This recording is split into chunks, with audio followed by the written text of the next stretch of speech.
నమస్కారం, మీరు చూస్తున్న సుమన్ టీవీ. నేను మీ కీర్తి. నాతో పాటు ప్రముఖ ఆస్ట్రాలజర్ బ్రహ్మశ్రీ నందివట్ల శ్రీహరి శర్మ గురువు గారు ఉన్నారు. నమస్కారం గురుగారు. వాగర్థావివ సంపృక్తౌ వాగర్థ ప్రతిపత్తయే జగతః పితరౌ వందే పార్వతీ పరమేశ్వరౌ.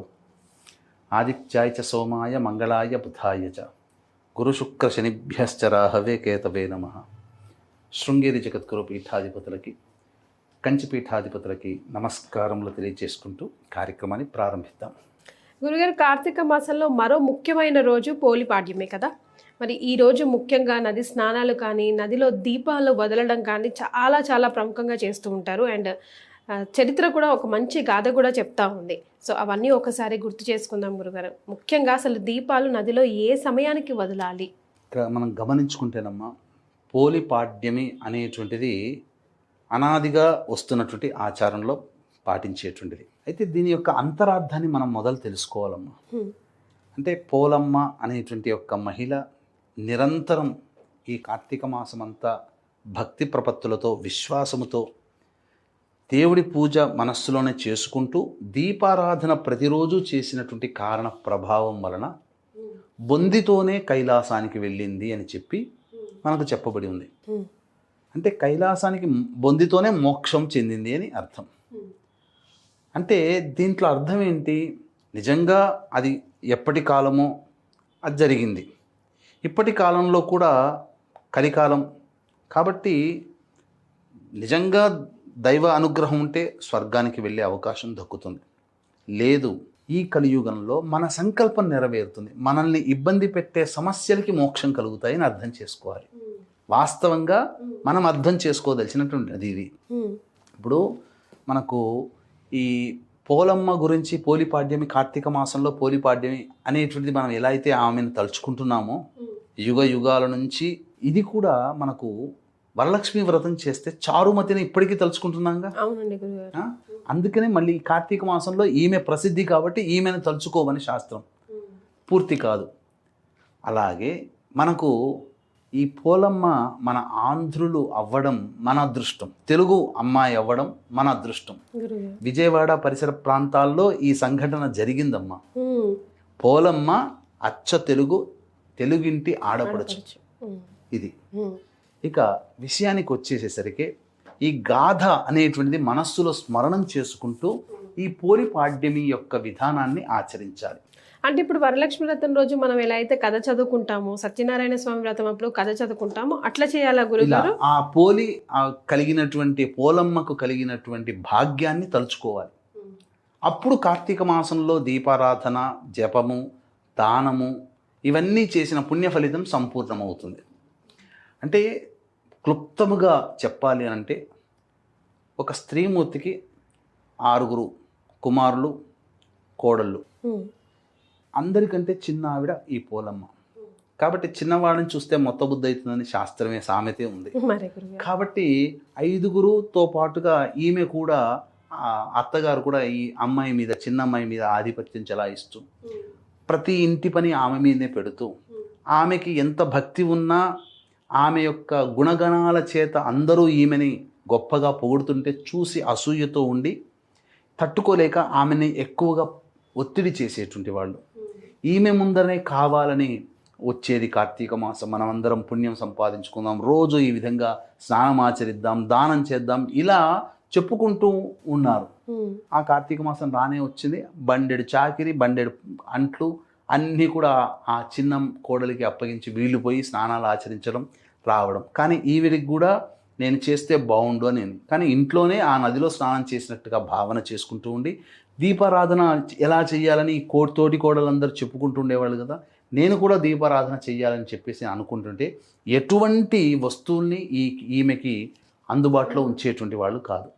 కాబట్టి చివరికి మనసుంటే మార్గం ఉంటుంది. Where there is a will there is a way. కాబట్టి ఆ రోజుల్లో కవ్వముతో చిలికేవారు కదా మజ్జిగని.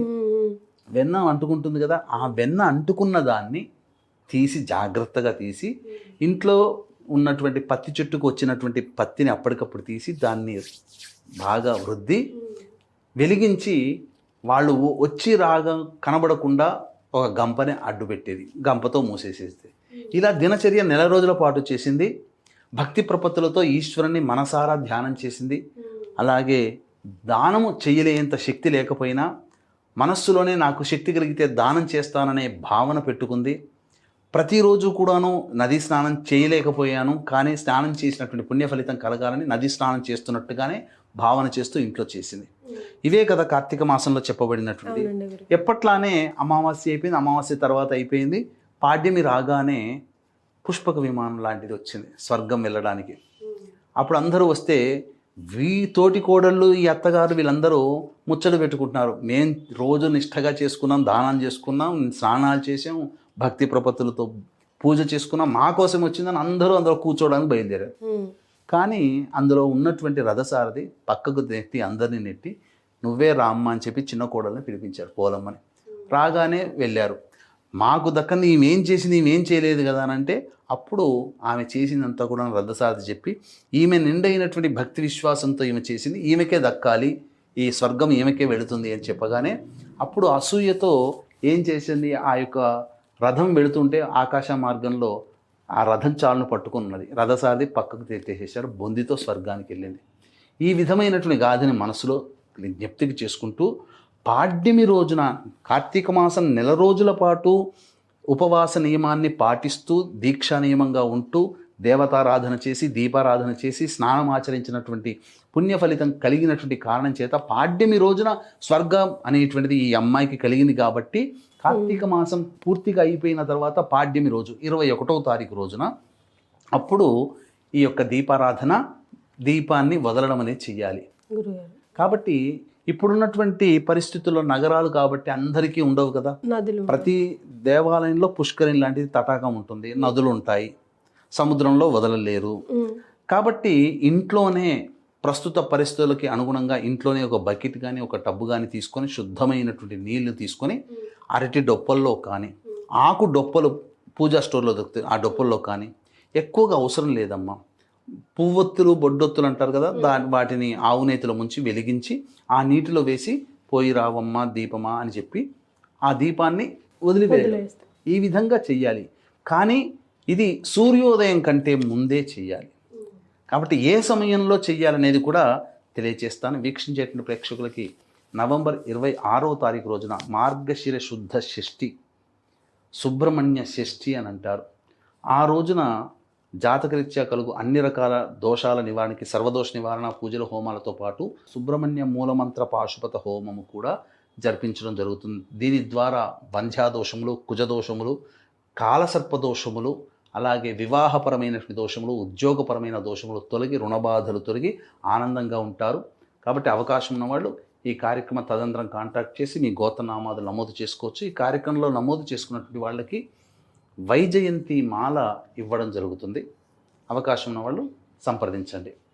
ఇక వదలాల్సినటువంటి సమయము బ్రహ్మముహూర్త కాలంలో నిలిచి కాలకృత్యాదులు తీర్చుకొని చక్కగా ఇంట్లో దీపారాధన చేసి ఈ యొక్క దీపాన్ని వదలడానికి కూడా సామాగ్రి సిద్ధం చేసుకొని ఉదయం 4:45 నుంచి 6:10 లోపల వదలొచ్చమ్మా.